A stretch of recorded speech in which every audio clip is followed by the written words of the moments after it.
बहुत से मित्रों ने पूछा है कि स्वयं को कैसे जाने, परमात्मा का अनुभव कैसे करें, मोक्ष कैसे मिले, ध्यान की सही विधि क्या है और ध्यान करने से क्या प्राप्त होगा। इन सभी प्रश्नों के उत्तर मैंने अपनी पिछली वीडियो में दिए हैं, जिसका शीर्षक है अपने विचार की शक्ति से अपने भाग्य को बदलें। मैंने पूरा प्रयास किया है कि सरल से सरल तरीके से मैं आपको सारी जानकारी दे सकूं, लेकिन मैं कितनी भी कोशिश करूं फिर भी कुछ ना कुछ तो छूट ही जाता है। बहुत से मित्रों के ईमेल मिले जिसमें उन्होंने पूछा है कि होश को कैसे जगाएं, इसे और ज्यादा स्पष्ट करें। तो जरूरत पड़ी कि इस वीडियो में आप ठीक से समझ पाएं कि होश क्या है, जागरण का क्या अर्थ है, कैसे आप अपने रोजमर्रा के जीवन में इसे आसानी से प्रयोग कर सकते हैं। इससे पहले कि आज के विषय को शुरू करें, सभी मित्रों को मैं एक जरूरी सूचना देना चाहता हूं। जैसा कि पहले की कुछ वीडियोस में मैंने ध्यान की ऑनलाइन क्लासेस के लिए बताया है कि पुष्पम योगशाला ध्यान और योग के लिए आपको अपना योगदान दे रहा है, लेकिन कुछ मित्रों को इन ऑनलाइन लाइव क्लासेस की फीस भरने में मुश्किल हो रही है। उनके लिए पुष्पम योगशाला की पहले से रिकॉर्डेड ध्यान की क्लासेस की वीडियोस उपलब्ध हैं। आप इसके लिए इस वीडियो की डिस्क्रिप्शन में दिए गए पुष्पम योगशाला के नंबरों पर संपर्क करके उन वीडियोस को प्राप्त कर सकते हैं, जो कि आपके ध्यान के लिए काफी सहयोगी हो सकती हैं। हमेशा की तरह वीडियो के अंत में ध्यान के लिए 5 मिनट का संगीत दिया गया है। आज के विषय को समझने के बाद आप अपने ध्यान के लिए इस संगीत को उपयोग करके देख सकते हैं। अगर ये आपके लिए उपयोगी है तो आप 30 मिनट का संगीत वर्ड लिंकर्स टीम के नंबरों पर व्हाट्सएप करके मंगवा सकते हैं। आज के संगीत का नाम X16 X16 है।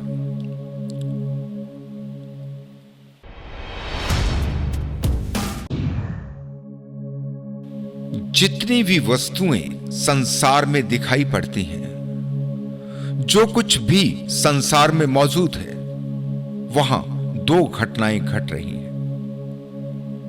एक तो जिस वस्तु को देखा जा रहा है, दूसरा देख कौन रहा है, देखने वाला कौन है।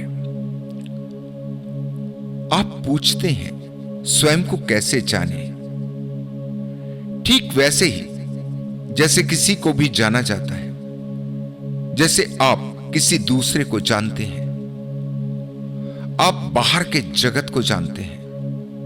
आपकी पूरी दृष्टि बाहर की वस्तुओं पर, दूसरे व्यक्तियों पर लगी है। जैसे आपकी आंख है, आंख बाहर सब कुछ देख सकती है, लेकिन स्वयं को ही नहीं देख पाती।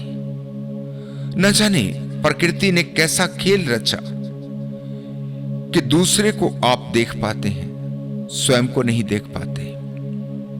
अगर आईना नहीं हो, कैमरा नहीं हो, तो आपको कभी भी पता नहीं चल सकता कि आप कैसे दिखाई देते हैं। जैसे स्वयं को देखने के लिए आईने की जरूरत है, ठीक इसी प्रकार से स्वयं को जानने के लिए आपको स्वयं ही आईना बनना पड़ता है। आपने बहुत बार पूछा है कि परमात्मा का अनुभव कैसे करें।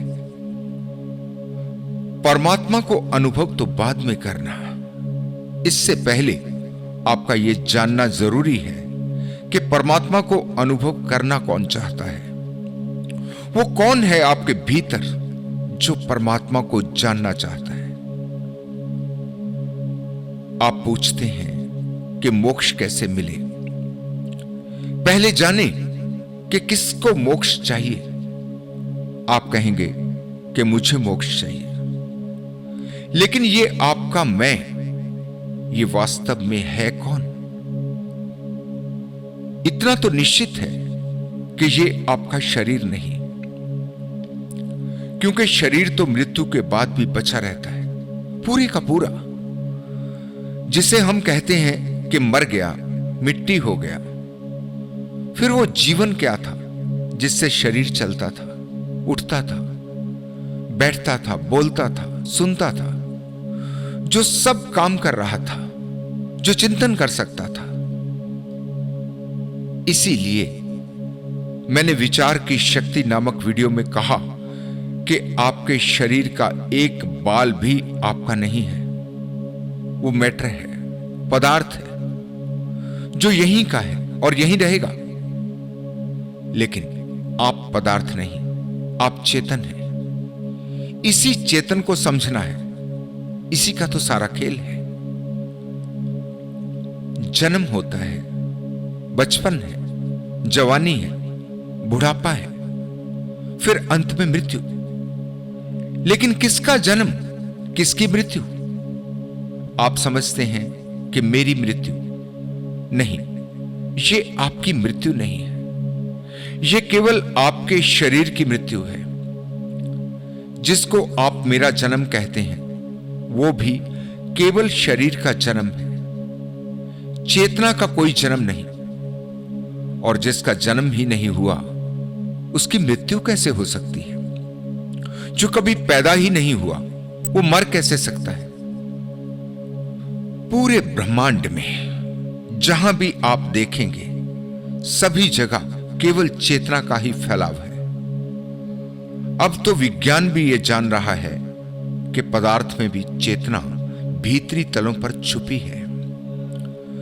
जब से सब एटॉमिक पार्टिकल को जाना गया, तब पता लगा कि यहां कुछ भी निर्जीव नहीं है। पूरा ब्रह्मांड गतिमान है। ठीक उसी तरह एटम के अंदर भी वही गति है, सब कुछ जीवंत है। जब आप चेतना को जान जाते हैं, उसी पल आप परम चेतना को भी जान जाते हैं। आपकी चेतना समस्त ब्रह्मांड की चेतना से जुड़ी है। आपसे पूछा जाए कि ये क्या है, आप कहेंगे कि ये एक पेड़ है। फिर दूसरी तरफ इशारा करो और पूछो कि वो क्या है। आप कहेंगे जानवर है, कुत्ता है, बिल्ली है, शेर है। लेकिन आप देखें, थोड़ा जागकर देखें, क्या आपके उत्तर सही हैं? पेड़, जानवर, कुत्ता, बिल्ली, ये सब क्या है? ये आपके द्वारा दिए गए नाम हैं। कोई ट्री कहेगा, कोई पेड़ कहेगा, कोई दरख्त कहेगा, कोई कुछ तो कोई कुछ, जैसी जिसकी भाषा वो कहेगा। लेकिन आप हैरान हो जाएंगे जब आपको पता चलेगा कि आप यहां किसी भी वस्तु को या किसी भी जीव जंतु को, फिर चाहे कुछ भी हो, आप कुछ भी नहीं जानते। ये नाम जितने भी आपने दिए सब नकली हैं। A rose by any other name would smell as sweet. इससे कोई फर्क नहीं पड़ता कि आप गुलाब को किस नाम से पुकारें, उसकी खुशबू हमेशा उतनी ही मीठी होगी। लेकिन आपका तो नाम पर ही जोर है। आपने कहा मीठा, आपने कहा खट्टा, कड़वा, नमकीन। आप शब्दों के आदी हो गए। वास्तव में आप पाएंगे कि आप कुछ भी नहीं जानते। जिसे आप कुत्ता कह रहे हैं, वो स्वयं भी नहीं जानता कि वो क्या है। जिसे आप पानी कहते हैं, उसे नहीं पता कि वो पानी है, वो बस है। आपने केवल शब्दों का अभ्यास किया है। आपने नाम रखे हैं, आप केवल नाम ही जानते हैं और कुछ भी नहीं। इसी तरह से आपका भी एक नाम है जो कि आप समझते हैं कि आप हैं। आपकी एक जाति है, आपका एक धर्म है जो कि आप समझते हैं कि आप हैं। आज जरा अपनी समझ को ठीक से परख लें। वास्तव में वस्तुएं इसलिए अलग अलग दिखाई पड़ती हैं क्योंकि आपने उनको नाम दिया है। कहा जानवर तो जानवर यूनिवर्स से टूटकर अलग हो गया। कहा कुत्ता तो कुत्ता अस्तित्व से टूटकर अलग हो गया। कहा चांद तो चांद अलग दिखाई देने लगा। नाम दो और पूरे अस्तित्व को खंड खंड में बांट दो, जबकि वास्तव में पूरा अस्तित्व एक है। जैसे कोई मशीन होती है या जैसे कोई शरीर होता है, हाथ अलग, पैर अलग, चेहरा अलग, बाजू अलग, सारे अंग अलग अलग, सबका जोड़ एक शरीर। परमात्मा ठीक ऐसा ही है, सबका जोड़ ही परमात्मा है। परमात्मा एक शरीर की तरह है। आप अस्तित्व कहें, आप शून्य कहें, आप ईश्वर कहें, अल्लाह कहें, वाहिगुरु कहें, आप कुछ भी कहें, ये केवल नाम है, केवल नाम। ये शब्द हैं, कोरे शब्द। इनसे कुछ भी नहीं समझा जा सकता। आप चेतना कहें या ऊर्जा, कोई फर्क नहीं पड़ता। आप आत्मा कहें या परमात्मा, कोई फर्क नहीं पड़ता। शब्दों के कारण ही तो सारी हिंसा हो रही है। शब्दों के कारण ही तो तथाकथित धर्म प्रेम से वंचित हुए। शब्दों के कारण ही तो संसार में घृणा ही घृणा दिखाई पड़ती है।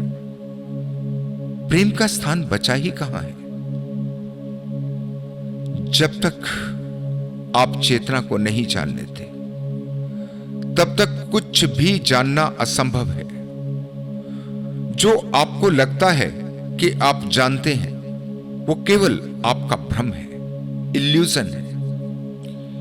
इसी भ्रम को तोड़ देना, इसी अज्ञान से बाहर आना, यह केवल तभी हो पाएगा जब आप स्वयं को जान लेंगे। जैसा कि मैंने पहले कहा कि दृश्य और दृष्टा। जब आप कुछ भी देख रहे होते हैं तो केवल दृश्य को देखते हैं, लेकिन देख कौन रहा है इसका आपको जरा भी पता नहीं चलता। आप दृश्य के साथ एक हो जाते हैं। जानना और जानने वाला, दोनों को अलग अलग देखना, दोनों को अलग अलग अनुभव करने की कला, इसका नाम जागरण है। यही आपका होश है। अभी जीवन बेहोशी से भरा है। अभी आप सोए हैं। अभी भी दृष्टा यानी कि देखने वाला दृश्य के साथ एक हो रहा है। होश के जागने के बाद जब दोनों को अलग अलग जान जाएंगे, तब भी यही घटना घटेगी। अचानक देखने वाला और जिसे देखा जा रहा है, दृष्टा और दृश्य एक हो जाएंगे। घटना दोनों समय एक ही घट रही है, लेकिन इन दोनों अवस्थाओं में जमीन आसमान का अंतर है।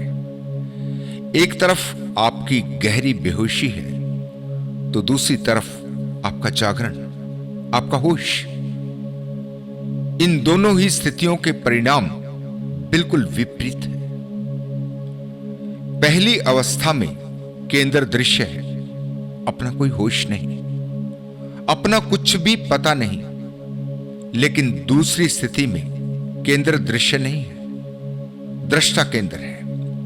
वो है जो देख रहा है, अनुभव कर रहा है, जान रहा है।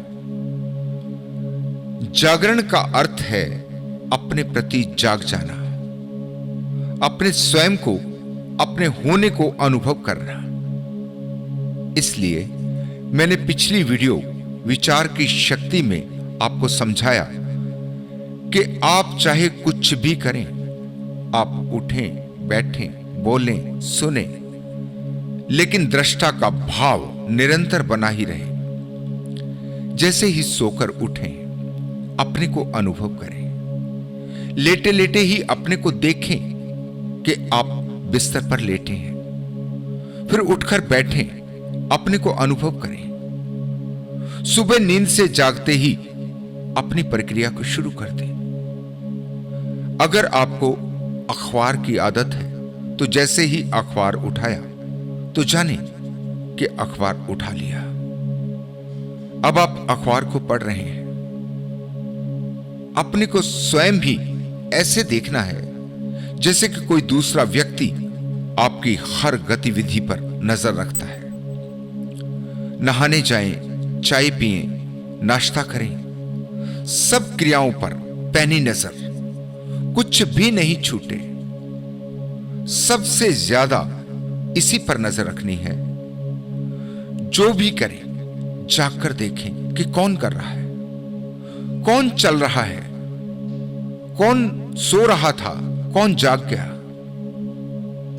बाहर जाएं, आकाश को देखें, थोड़ी देर तक कुछ पल गहरी दृष्टि से आकाश को निहारते रहें और अपने को ही आकाश को निहारते हुए अनुभव करें।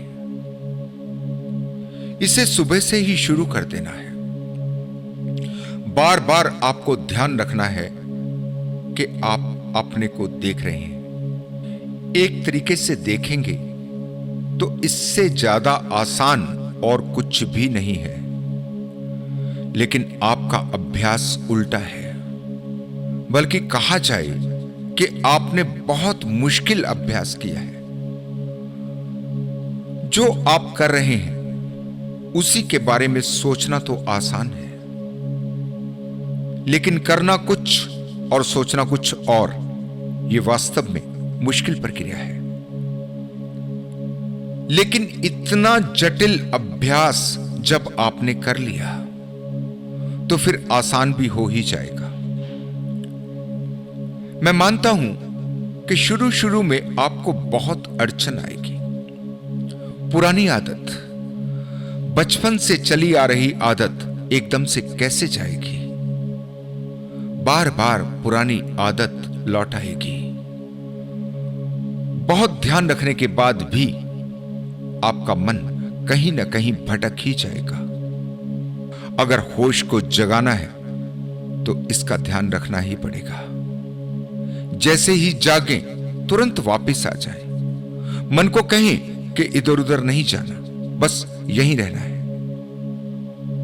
अभी आप मुझे सुन रहे हैं तो जागकर सुने, होश में सुने, देखें कि कौन सुन रहा है। जितना जितना आप होश को जगाते जाएंगे तो आप पाएंगे कि आपकी बुद्धि में निखार आ रहा है। आपके सोचने समझने की शक्ति को जैसे पंख लग जाते हैं। यह साधारण सी क्रिया आपके साथ क्या क्या चमत्कार कर सकती है, इसे आप सोच भी नहीं सकते। आप पूछते हैं कि आप किसी भी कार्य में असफल क्यों हो जाते हैं? आप लाभ की जगह नुकसान क्यों कर लेते हैं? सब कुछ आपकी बेहोशी के कारण हो रहा है। थोड़े दिन पूरी निष्ठा से, पूरी लगन से, बहुत मेहनत से इसका अभ्यास करके तो देखें। सफलता आपके कदम चूमने लगेगी। जरा देखें कि असफलता क्यों मिलती है। क्योंकि आपका सारा ध्यान 100 तरफ बंटा है। आपकी सारी ऊर्जा बिखरी हुई है। आपकी सारी शक्ति आपके होश में है, आपकी अवेयरनेस में है, आपके जागरण में है। नुकसान का कुल कारण इतना है कि आपकी बुद्धि विपरीत दिशा में चलने लगती है। लेकिन क्यों? सीधा क्यों नहीं चलती? क्योंकि आप कहीं भी केंद्रित नहीं हो पाते। लाभ का अर्थ है कि आपने जो किया उसे पूरे ध्यान से किया, केंद्रित होकर किया। जब किसी भी कार्य को आप ध्यानपूर्ण करते हैं, जागकर होशपूर्ण होकर करते हैं, तो कभी आपकी बुद्धि उल्टी दिशा में नहीं जा सकती। आपका भाग्य उल्टा नहीं होता, आपकी बुद्धि उल्टी होती है। इसे ठीक से जान लें और समझ लें। मैंने पिछली वीडियो में कहा कि विपस्सना बहुत अच्छा और शक्तिशाली ध्यान है और बिल्कुल सरल है, एकदम आसान है। मौन हो जाना है और सांसों पर ध्यान लगाना है। सांस भीतर गई, बाहर आई, फिर सांस भीतर गई, फिर बाहर आई। बस इसे ही देखना है, कोई मुश्किल नहीं। एस.एन. गोयनका जी के देश भर में अनेक विपस्सना सेंटर हैं। बहुत से मित्र वहां विपस्सना के लिए जाते हैं, लेकिन खाली हाथ लौट आते हैं। जहां आप स्वयं को जान सकते थे, जहां आप अपने साक्षी भाव को जगा सकते थे, वहां से आप कुछ भी ले नहीं पाते। जानते हैं क्यों? क्योंकि आपका भरोसा स्वयं पर नहीं है। वहां जो व्यक्ति आपको ध्यान करवा रहे हैं, आप उन्हीं पर आश्रित हो जाते हैं। आप समझते हैं कि आप यहां आ गए, बस इतना ही काफी है। अब यही लोग देखेंगे कि आपको ध्यान कैसे करवाना है। कैसे देखेंगे? क्या देखेंगे? कैसे कोई और आपके भीतर झांक सकता है? कोई 17 वर्ष पहले मैंने धर्मशाला मैक्लोडगंज के विपस्सना सेंटर में जाकर ध्यान किया। मैंने देखा कि वहां पर ध्यान करवाने वाले ही लकीर के फकीर बने, मशीनी अंदाज से ध्यान करवा रहे हैं। जैसे उन्हें समझाया गया, वो ठीक वैसे ही आप पर ध्यान को थोप रहे हैं। मेरे देखे उनको स्वयं को ही ध्यान की कोई समझ नहीं, फिर वो आपसे ध्यान कैसे करवाएंगे? लेकिन इसका अर्थ ये बिल्कुल नहीं है कि वहां से आपको कुछ मिल नहीं सकता। वहां से आपको सब कुछ मिल सकता है। शर्त इतनी है कि आपको स्वयं पर भरोसा करना होगा। वहां आपको मौन का अभ्यास करवाया जाता है। मौन का अर्थ ही मन को मौन करना है, बाहर के बोलने की बात नहीं। ऐसा नहीं कि आपने मुंह से बोलना बंद कर दिया, नहीं। अपने मन की जुगाली को भी बंद करना सीखना है। मन तो वहां जाकर भी न जाने कहां कहां भटकता है, न जाने क्या क्या विचार, फिजूल के विचार आपके मन में चलते हैं। वहां आपके लिए ऐसा वातावरण तैयार किया गया है जिससे आपका मन मौन हो सके। लेकिन आप तो आप हैं, आपका क्या करें? कभी नहीं सोचे कि कोई दूसरा आपके लिए कुछ कर सकता है। यह कभी नहीं हो सकता। ना आप किसी दूसरे के लिए ध्यान कर सकते हैं, ना कोई दूसरा आपके लिए। अभी एक महिला मित्र का एक मेल मिला। उनके बेटे को कहीं अमेरिका में किसी बहुत अच्छी जॉब के लिए इंटरव्यू देने जाना है। वो मुझसे पूछ रही हैं, क्या मैं अपने बेटे की सफलता के लिए ध्यान करूं? ये तो ऐसा ही हुआ जैसे कोई पूछे कि मेरा बेटा बीमार है, क्या मैं उसके लिए दवा खा लूं? ध्यान कोई पूजा पाठ जैसा नहीं। ध्यान ऐसा नहीं है कि आपने किसी परमात्मा के लिए ध्यान करना है या कोई प्रार्थना करनी है कि मेरा फलां काम हो जाए, मैं इसके लिए ध्यान करता हूं। नहीं, बिल्कुल भी नहीं। ध्यान आपके मन को संतुलित करने की प्रक्रिया है। कोई पूजा पाठ करता है, कोई मन्नत मांगता है, किसी दूसरे के लिए उपवास करता है, जैसे कि कोई बीमार है ठीक हो जाए या कोई परीक्षा में पास हो जाए। ये सभी कुछ केवल अंधविश्वास है।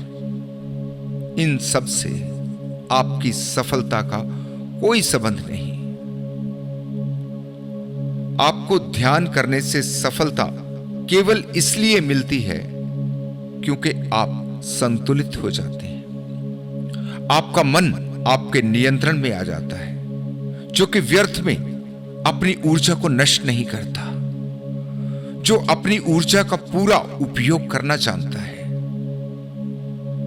मंजिल पर आपको पहुंचना है और यह मार्ग ऐसा है जिसमें ना कोई घोड़ा है ना गाड़ी है, आपको ही चलना है। कोई दूसरा ना तो आपके लिए चल सकता है, ना ही आप किसी दूसरे के रास्ते पर चल सकते हैं। आपने अपना रास्ता भी स्वयं बनाना है और यह रास्ता ऐसा है जैसा कि आकाश का रास्ता, जैसे कोई पक्षी आकाश में उड़ता है। आकाश में पीछे कोई उसके कदमों के निशान नहीं छूटते, जहां पर चलकर कोई दूसरा पहुंच जाए। हर पक्षी अपना रास्ता स्वयं बनाता है। आपके लिए कोई दूसरा होश जगा ही नहीं सकता, आपको ही अपने होश को जगाना है।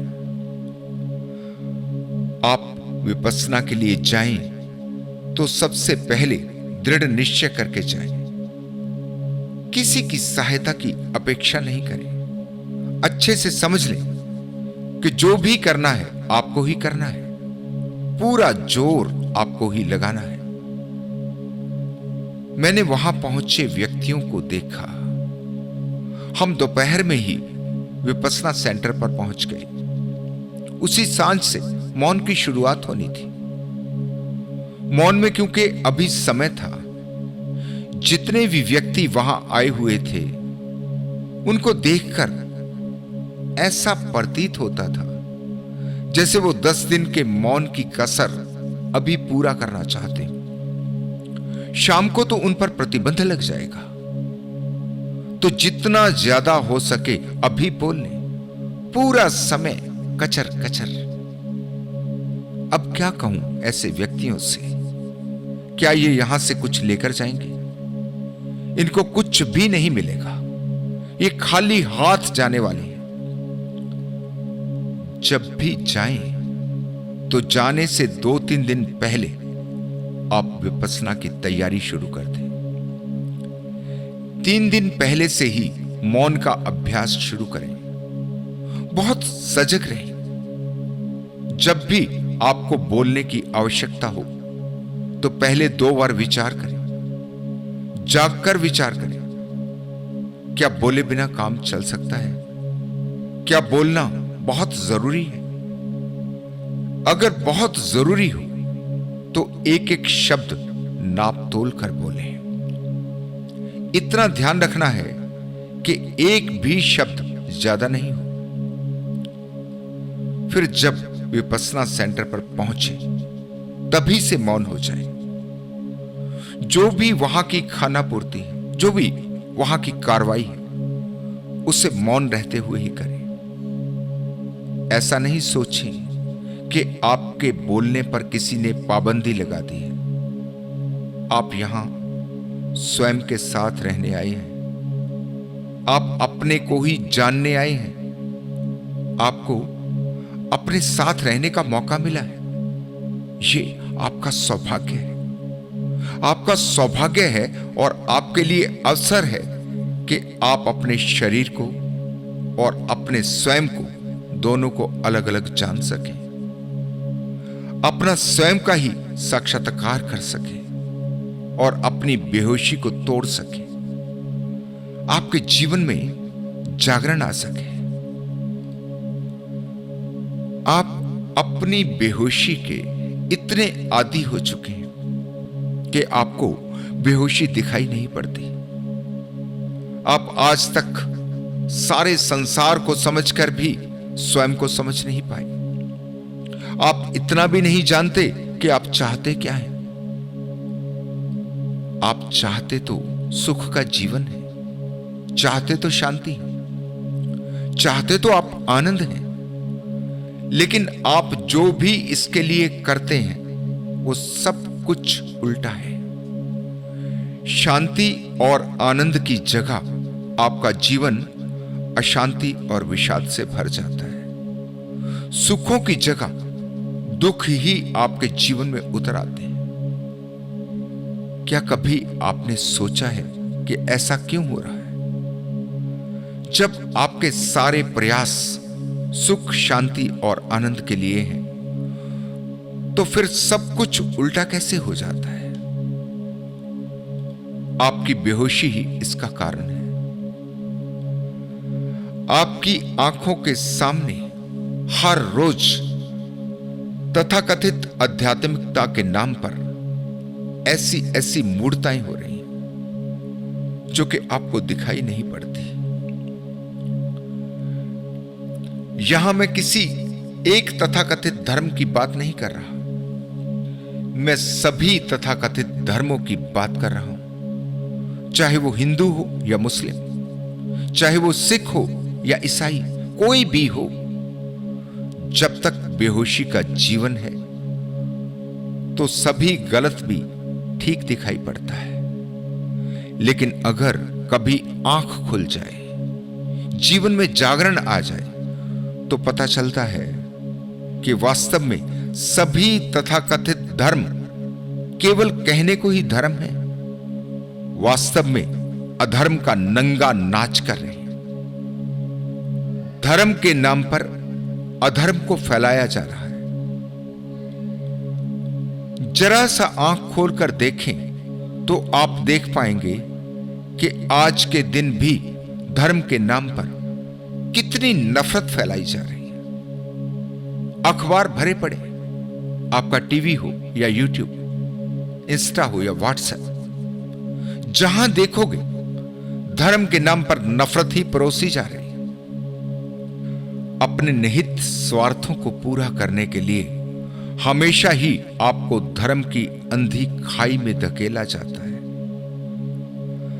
धर्म उसे कहा जा सकता है जहां किसी के प्रति भी कोई घृणा ना हो, जहां से प्रेम बहता हो, शुद्ध प्रेम।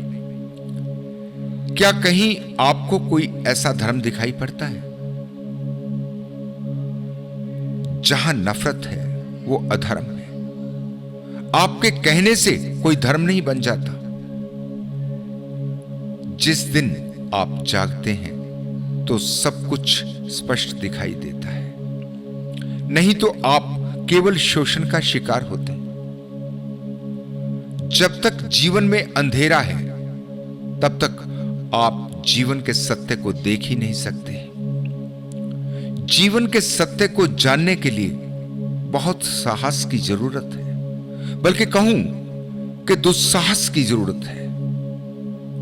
आप कोई भी हो, किसी भी धर्म से संबंधित हो, इससे कोई फर्क नहीं पड़ता। अपनी ही जड़ों को खोदना पड़ेगा, भीतर तक गहराई से झांकना पड़ेगा। आपकी आस्तिकता और आपकी नास्तिकता से अर्थ नहीं है, आपके विश्वास से भी अर्थ नहीं है। अर्थ आपकी बुद्धिमत्ता से है, जिसे धर्म के नाम पर आपने ताक पर रख दिया। सभी तथाकथित धर्म आपकी बुद्धि के विरोध में खड़े हैं। आप अगर इन्हीं धर्मों से कोई तार्किक प्रश्न पूछें तो आपको अधार्मिक कहा जाता है। आपको कहा जाता है कि धर्म के संबंध में कोई प्रश्न मत करो, बस अंधे होकर अनुसरण करो, बुद्धि को बीच में मत लाओ। कभी कोई उनसे पूछे कि फिर प्रकृति ने बुद्धि दी ही क्यों? क्या जरूरत थी कि आपको सोच विचार की क्षमता दी गई, आपको समझने की काबिलियत दी गई? एक तो वो नियम है जो प्रकृति ने बनाए, जो सबके लिए एक जैसे हैं, जो नियम किसी हिंदू मुस्लिम में फर्क नहीं करते। दूसरे वो नियम हैं जो इन तथाकथित धर्मों ने बनाए, जो सब धर्मों के अलग अलग हैं। इनमें से किसको आप सही कहेंगे, इसका फैसला आप स्वयं कर लें। एक वो परमात्मा है जो इन धर्मों ने बनाया, जिसकी ये रक्षा करते। एक वो परमात्मा है जिसने इस सृष्टि को बनाया, जिसकी रक्षा करने की औकात किसी में भी नहीं है, ना ही उसे किसी रक्षा की जरूरत है। एक वो है जिसकी रक्षा आप करते हैं, एक वो है जो आपकी रक्षा करता है। कुछ वर्ष पहले एक फिल्म आई, पीके। पीके फिल्म हमारे संसार पर एक बहुत बड़ा व्यंग है, धर्म के नाम पर हो रही मूढ़ताओं का मजाक है। बहुत से मित्रों ने इस फिल्म को देखा होगा, लेकिन शायद ही कुछ मित्रों ने समझा हो कि उसमें हीरो को एलियन क्यों दिखाया गया, दूसरे ग्रह का प्राणी क्यों दिखाया गया। ऐसा दिखाना वास्तव में बहुत जरूरी था, क्योंकि हम अपनी मूढ़ताओं के इतने आदी हो गए हैं कि हमें अपनी आंखों से तो अपनी मूढ़ता दिखाई ही नहीं दे सकती। किसी परग्रही की आंखों से ही अपनी मूढ़ता को देखा जा सकता है। सत्य को देख पाना आपकी आंखों की क्षमता ही नहीं। आपने इस फिल्म को केवल मनोरंजन के लिए देखा होगा, लेकिन वास्तव में ये एक ऐसी फिल्म है जो आपकी आंखें खोल सकती है, आपको इस संसार का वास्तविक रूप दिखा सकती है। क्या आपको कभी दिखाई देता है कि जितने भी हमारे संसार में धार्मिक स्थान हैं, जिनको अलग अलग धर्मों ने अलग अलग नाम दिए, मंदिर, मस्जिद, गुरुद्वारे, ये सभी वास्तव में क्या है? क्या आपको ऐसा नहीं लगता कि ये सभी भगवान को बेचने की दुकानें हैं? क्या आपको दिखाई नहीं पड़ता कि जो परमात्मा आपके भीतर और आपके चारों तरफ फैला है, जो परमात्मा सृष्टि के कण कण में विराजमान है, जो कभी पल भर के लिए भी आपसे अलग नहीं होता, उसी को खोजने आप इन धर्म स्थानों पर जा रहे हैं। परमात्मा एक सागर की तरह है, विशाल सागर, एक मछली जो सागर में ही पैदा होती है, लेकिन सागर को ही जान नहीं पाती। इतना पास है सागर कि उसका पता ही नहीं चलता। कभी इस मछली को ख्याल आता है या उसे कोई समझा देता है कि कहीं कोई सागर है, कहीं दूर, जाने कहां, कहीं छुपा हुआ, और वो मछली भागती है, दौड़ती है, सागर को पाने की प्यास में भटकती है, अपने मन में सागर की एक काल्पनिक छवि बना लेती है, ठीक वैसे ही जैसे आप परमात्मा की छवि बनाते हैं। सारा जीवन निकल जाता है, सागर से मिलन नहीं हो पाता। जितना भटकेगी उतना ही सागर को पाना मुश्किल होता जाएगा। कभी शांत हो जाए, कभी ठहर जाए, कभी अपनी दौड़ को छोड़ दे, अपनी खोज को छोड़ दे, जरा होश में आ जाए तो पता चलेगा कि चारों तरफ सागर ही सागर है। वो कभी सागर से अलग हुई ही नहीं। ऐसा नहीं कि आज सागर मिला, सागर हमेशा ही पास था, वो कभी खोया ही नहीं था, उसकी खोज ही व्यर्थ थी। खोज करने के कारण ही सागर को अनुभव नहीं कर पाई। कहां परमात्मा को खोजते हो? मंदिर की मूर्तियों में? वहां वो तुम्हें नहीं मिलेगा। ये ठीक है कि मंदिर में रखी पत्थर की मूर्ति में परमात्मा मौजूद है, लेकिन उसके साथ साथ गली में पड़े पत्थर में भी उतना ही परमात्मा है। पशु पक्षी, पेड़ पौधे, जीव जंतु, क्या कुछ भी ऐसा है जिसे कहा जा सके कि जहां परमात्मा नहीं है? कण कण में परमात्मा है और कण कण परमात्मा के ही भीतर है। ठीक से समझ लेना, हर चीज में परमात्मा मौजूद है, और जो कुछ भी पूरी सृष्टि में है, या कहें कि पूरी सृष्टि परमात्मा के ही भीतर है।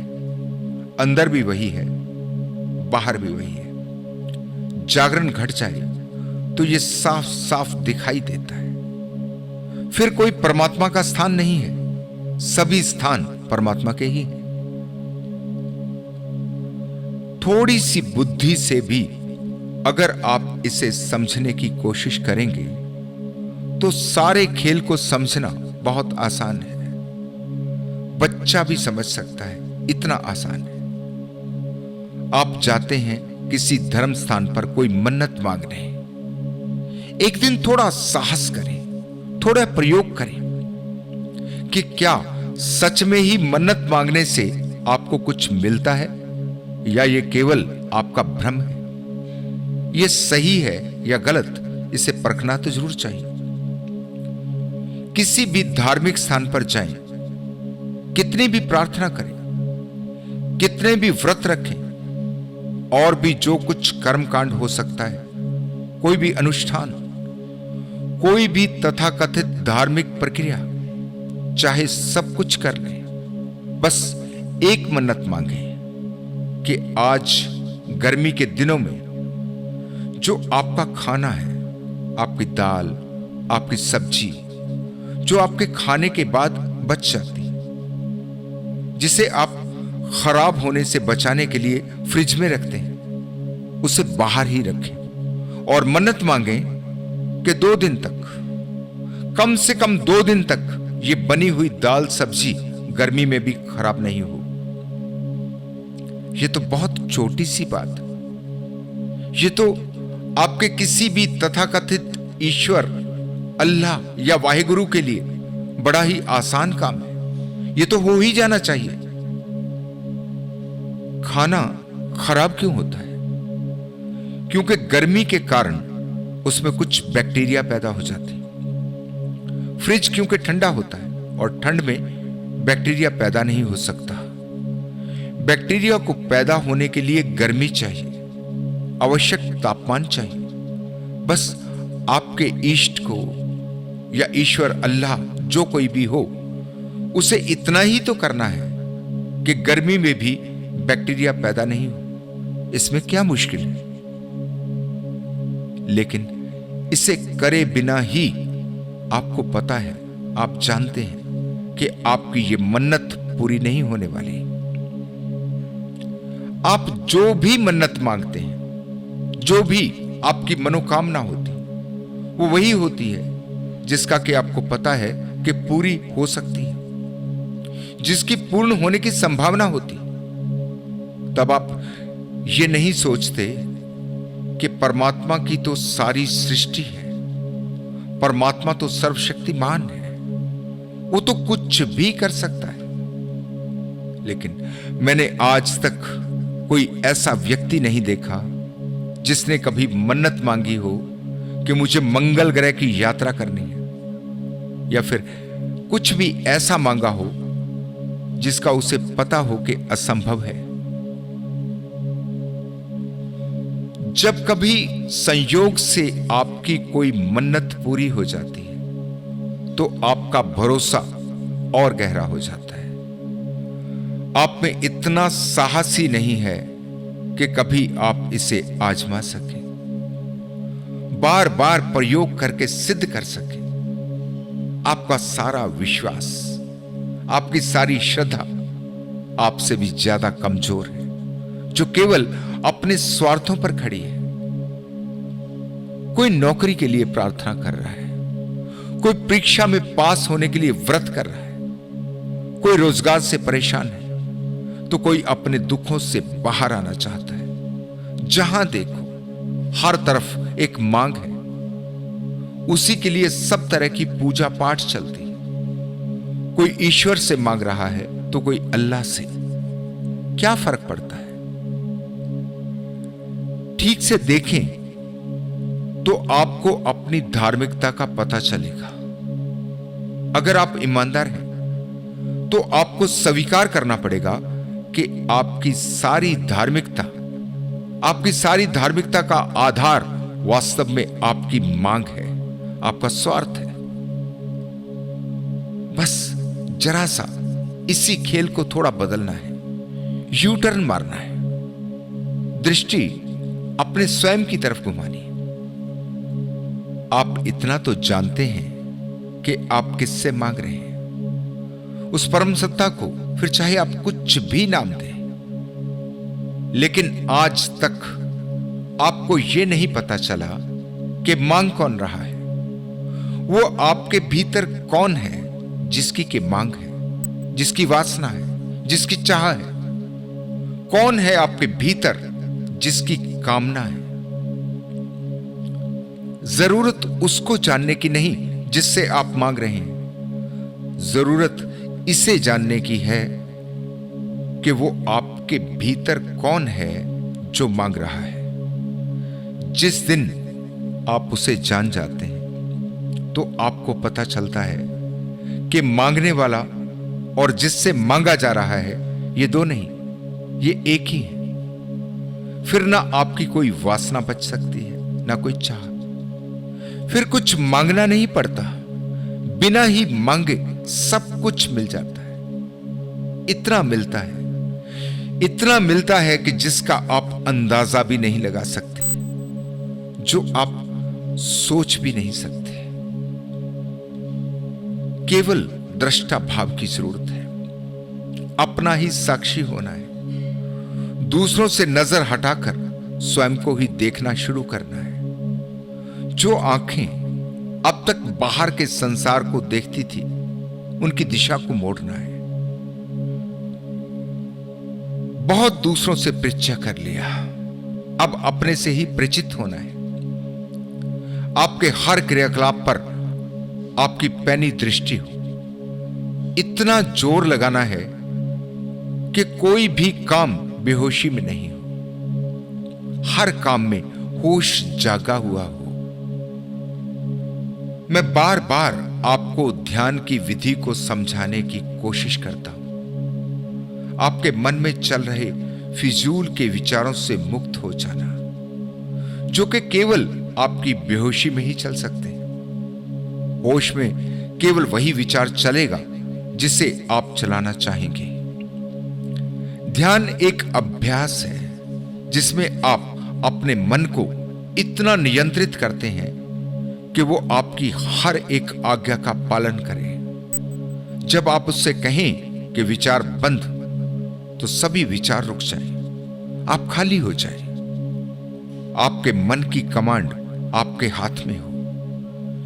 जीवन में ध्यान हो तो होश जागने लगता है। जीवन में होश को जगाएं तो ध्यान घटने लगता है। आज जो भी मैंने आपको कहा है उसे करना भले ही आसान नहीं, लेकिन इसे समझना बिल्कुल सरल और आसान है। जहां से आपके सामने पूरे जीवन के रहस्य प्रकट हो जाते हो, जहां से आप पर आनंद की वर्षा हो सकती हो, जो आपके जीवन की दिशा को परमात्मा की तरफ मोड़ दे, जो आपके दिए को जलाने में सक्षम है, जो आपको अंधकार से निकालकर प्रकाश में ला सकता है। उसके लिए आप कितना प्रयास कर सकते हैं, उसके लिए आप कितनी मेहनत कर सकते हैं, कितनी साधना कर सकते हैं, ये आपको सोचना है। अपनी अगली वीडियो में मैं आपको एक टेस्ट दे रहा हूं ताकि आप अपनी ही परीक्षा कर सकें, आप स्वयं को जांच सकें कि क्या आप धार्मिक हैं। मैं जानता हूं कि आप सभी अपने आप को धार्मिक मानते हैं, धार्मिक समझते हैं, लेकिन अपनी एक छोटी सी परीक्षा से आपको साफ साफ पता चलेगा कि आप सच में धार्मिक हैं या धार्मिक होना केवल आपका एक भ्रम है। अपने को धार्मिक मान लेना अलग बात है, लेकिन धार्मिक हो जाना बिल्कुल ही दूसरी बात। मान लेना सबसे ज्यादा नुकसान पहुंचाता है। वो वास्तव में आपके धार्मिक होने की सभी संभावनाओं को नष्ट कर देता है। मान लेना सबसे बड़ा झूठ है। अगर आपको एक बार पता चल जाए कि आप धार्मिक नहीं हैं, उसी क्षण आपके धार्मिकता में प्रवेश करने का द्वार खुल जाता है। एक पल भी नहीं लगता, बस सच्चाई को जान लेना ही पर्याप्त है। मैं जानता हूं कि आपके भीतर आकांक्षा है धार्मिक होने की, आपकी प्यास है और आपकी क्षमता है धार्मिक होने की। पूरी संभावना है कि आप धार्मिक हो सके, इसमें कुछ भी मुश्किल नहीं। जरा सी गर्दन ही घुमानी है, झूठ से नजरें हटाकर सत्य को देखना है। सनातन धर्म वास्तव में क्या है? क्या सनातन का अर्थ हिंदू धर्म से, या फिर सच्चाई कुछ और ही है? एक एक बात आपको बिल्कुल सरलता से समझ में आएगी। तो मैं सभी मित्रों से कहना चाहता हूं कि अगली वीडियो आप सबके लिए बहुत ही महत्वपूर्ण होने वाली है, जिससे कि मैं कोशिश करूंगा कि जल्दी से जल्दी आपको दूं। अगर आपने कभी ख्याल किया हो कि मैं आपको वास्तव में समझाता नहीं हूं, मैं आपको कुछ बता नहीं रहा, मैं साक्षात सब कुछ आपको दिखा रहा, आपकी अपनी आंखों से दिखा रहा। मैं अपनी तरफ से पूरा प्रयास करता हूं कि आप जाग सकें, आपकी आंखें खुल सकें। मेरा कोई अनुरोध नहीं है कि आप आंख बंद करके मेरी बातों को मान लें। ऐसा किया तो ये सब भी वैसा ही अंधविश्वास बन जाएगा। मैं चाहता हूं कि आप देख पाएं, साफ साफ देख पाएं, आप सत्य को अनुभव कर सकें। मैं बार बार आपसे कहता हूं कि मैं कोई गुरु नहीं हूं, ना ही ऐसी कोई चाह है। मेरी दृष्टि में गुरु होने की चाह केवल अहंकार है। मैं तो आपका मित्र हूं। जो भी जीवन में मैंने पाया उसी को आपके साथ बांट रहा। एक मित्र ने पूछा है, क्या भारत कभी विश्व गुरु बन पाएगा? मैं सोचता हूं ये कैसी कामना है, ये कैसी मूर्खता है। जितनी बार भी सुनता हूं कि भारत को विश्व गुरु बनना है, सोचता हूं कि क्यों बनना है? क्या हम अपने अहंकार से इतने ग्रस्त हैं कि हम चले हैं सारी दुनिया का गुरु बनने? सही से देखें तो हम शिष्य होने के भी योग्य नहीं। सारी दुनिया हमें देखकर हंस रही है। अपने लिए भी अभी हम कुछ करने के योग्य नहीं। अपने देश को भी संभाल नहीं पा रहे। खाने को हमारे पास रोटी नहीं और चले हैं विश्व गुरु बनने। जहां 81 करोड़ से ज्यादा लोग भीख के अनाज पर जिंदा हों, वहां विश्व गुरु की बात करना मूर्खता है, मूर्खता है, निपट अहंकार है। इतने गुरु घंटाल मिलकर पहले ही देश का बेड़ा गर्क कर चुके। इन गुरुओं से जितना हो सके बच के रहना।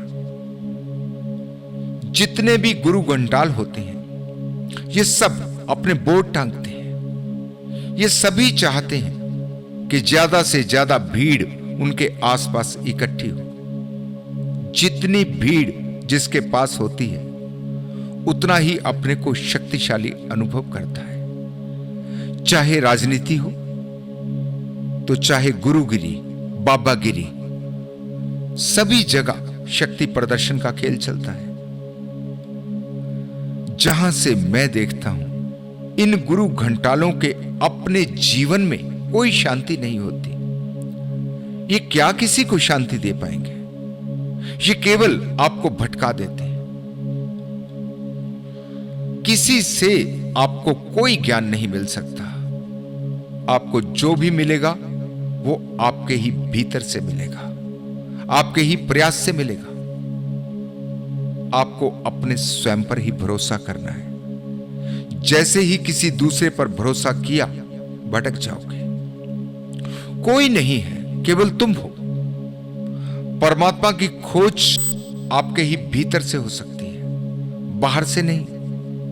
परमात्मा का और तुम्हारा सीधा संबंध है, किसी दलाल की आवश्यकता नहीं है। जिसके जीवन में सच्ची शांति घटती है, वो कभी नहीं चाहेगा किसी भीड़ का हिस्सा होना। उसकी कोई चाह ही नहीं होती, वो तो दिखना ही नहीं चाहता। वो तो आपके पास से भी निकल जाए तो आपको उसका कुछ पता नहीं चलेगा। कोई अहंकार शेष नहीं बचता। उससे तो दूर से ही प्रेम बहता है। उसकी कामना होती है कि यही शांति, यही आनंद सभी के जीवन में घट जाए।